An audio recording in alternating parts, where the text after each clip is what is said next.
Good morning. Ang tinig ng katotohanan natin ngayong umaga ay patungkol po sa Roma chapter 6:23. Ang kabayaran ng kasalanan ay kamatayan, ngunit ang kaloob ng Diyos ay buhay na walang hanggan sa pamagitan ni Kristo Jesus nating Panginoon. May solusyon sa patutunguhan na kamatayan. Dahil ang parusa ng kasalanan ay ikaw at ako ay mamamatay.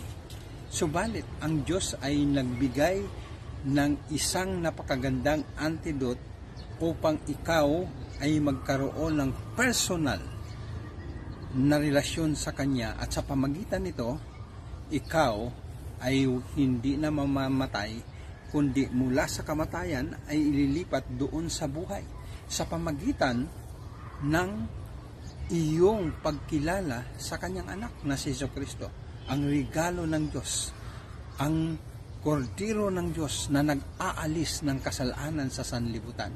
Kaya ngayong umaga, bibigyan po natin ito ng pansin. Huwag tayong matakot sa kamatayan.